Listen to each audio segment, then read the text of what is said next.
Welcome to part 3 of 27 destructive behaviors or behaviors that damage relationships. In part 1, I talked about destructive interactions, what they are, what they look like, both in the actual conversation and in the relationship over time. I also described where they come from, their origins, and generally what they do within a conversation and in a relationship.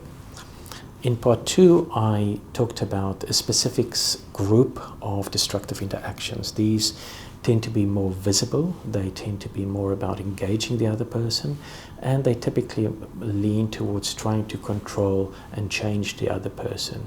They also have a lot of components which are about telling the other person what they think, what they feel, and describing the other person. So they're very other-focused, if you want to distinguish them like that.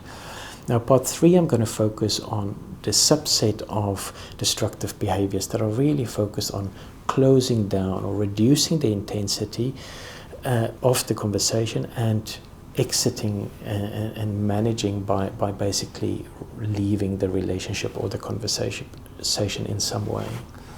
So let me start. So number 18, interrupting. Interrupting can have different functions and to some extent can be in either of the groups. So that's why they're at the top. This is about cutting someone off mid-sentence as a way of asserting control, but it can also be as a way of silencing the person, as a way of not wanting them to talk or not wanting them to share and not wanting them to potentially bring content that can be emotionally quite provocative. So there can be very different reasons for doing this, and the focus isn't really on the reason. The focus of all destructive interactions is if you do them, they will have a negative impact, they never work. So interrupting, you can see it's about never allowing someone to really express themselves. Now, number 19 follows on this, and it's sort of the opposite, which I call monologuing. This is about going into extensive monologues, long essays, standing on your soapbox and explaining in detail lots of different things. Now, the reason this is problematic, it's fine to take time and explain yourself, but monologuing within a conversation means in the space of 2, 3, 5, 10 minutes, the other person is just sitting there. There's no opportunity to engage. It's not actually a conversation. And this is what sometimes gets missed. It's not just about every individual having their soapbox and getting to say what they think and feel.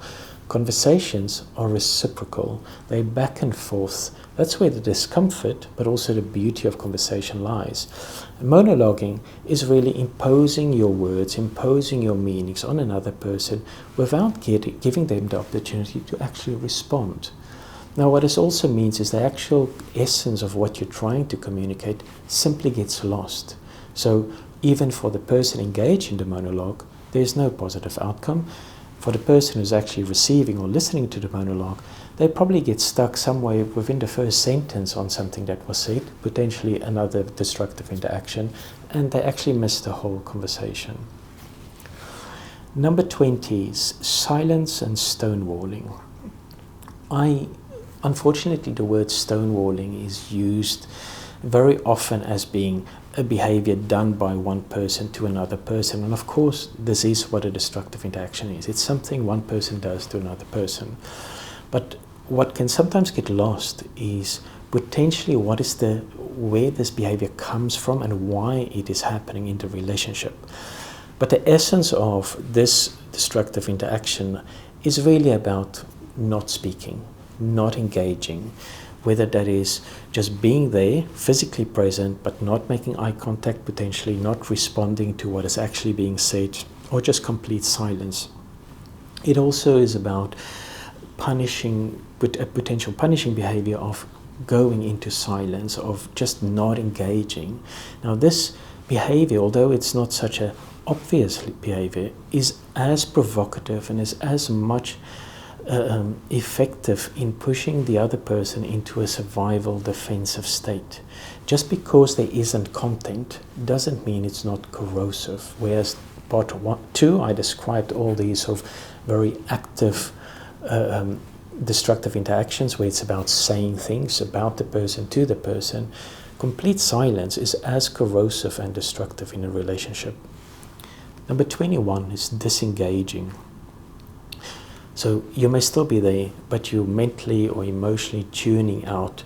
This may be giving minimal answers, it can be looking at your phone while the other person is talking, or just agreeing but not really being part of the conversation.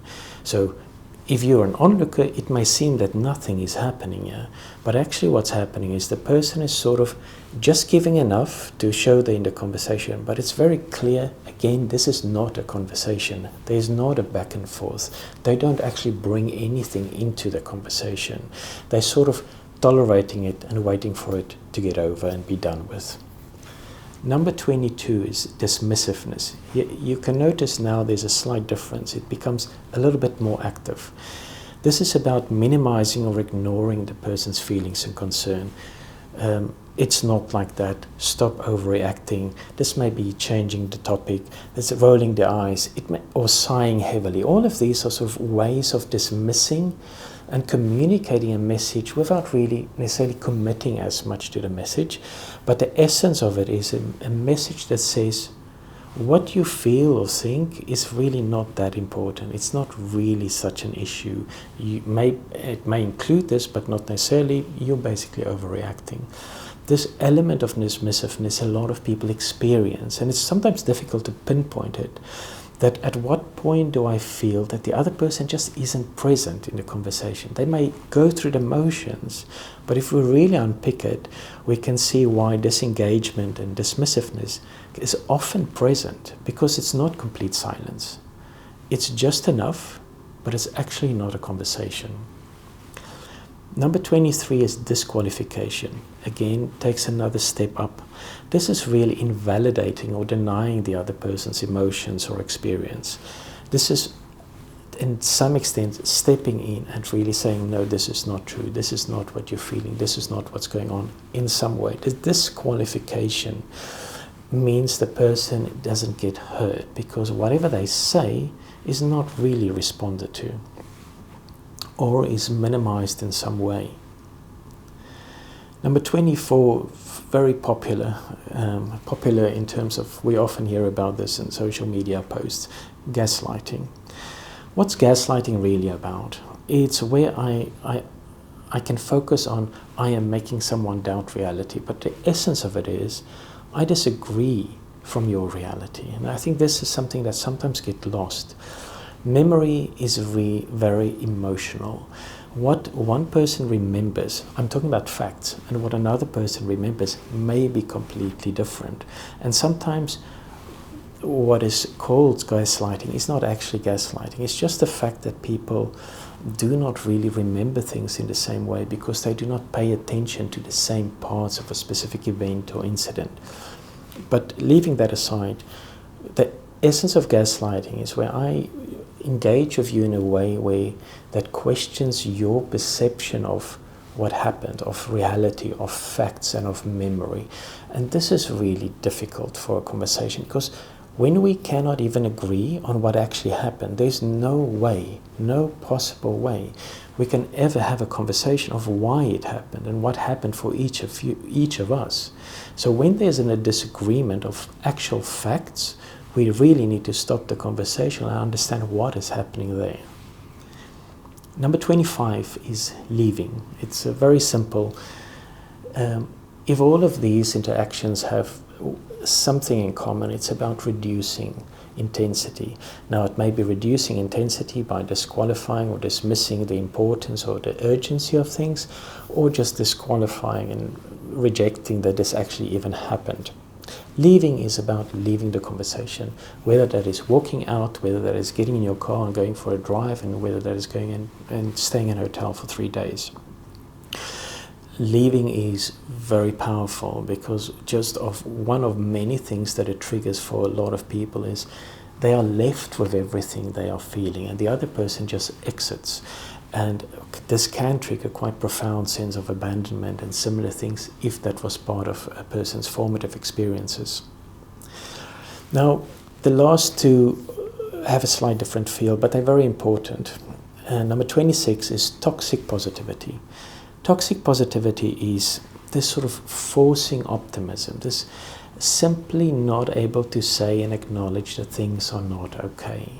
And usually what you'll see is that over the course of months or years, one person has been trying to raise an issue and trying to say they're not happy about something, and the other person has just sort of persisted of trying to focus on the positive, not really wanting to engage. And you can see how a lot of the destructive interactions in this sort of group can actually be part of this way of maintaining a focus on only the positive, by actually not making space for the difficult and painful conversations. Toxic positivity means one person ends up holding all the good. It's not true, because it's sort of a pseudo positivity. It's not a true positivity. It's trying to desperately cling onto that we are okay and we will be okay. And a lot of this can be seeking a lot of assurances as well within the relationship.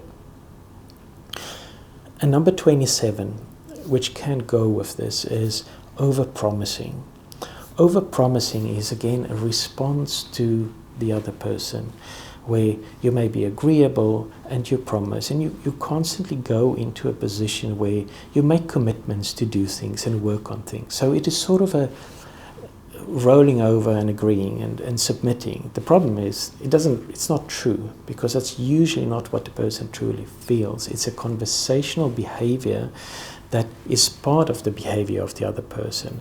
It's a way of submitting, but it's actually also a way of not engaging and not really getting into the essence of the conversation, of what's really happening.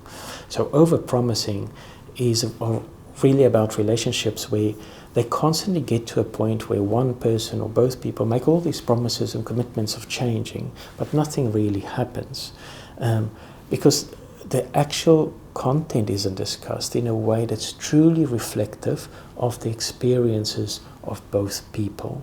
So can you see, of all of these destructive interactions in part 3, they all have a way of managing, of coping with the intensity within the conversation itself, and they usually lean towards trying to reduce and shut it down, not for any negative intent, but just trying to manage the emotional intensity.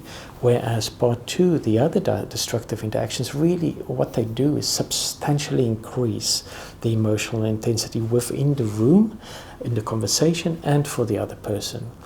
Neither are good and neither are also effective in achieving it, but a combination of these different destructive interactions, they do continue to break down conversations and leaving both people feeling unheard, not understood, and just generally that the relationship isn't safe enough to completely step into conversations.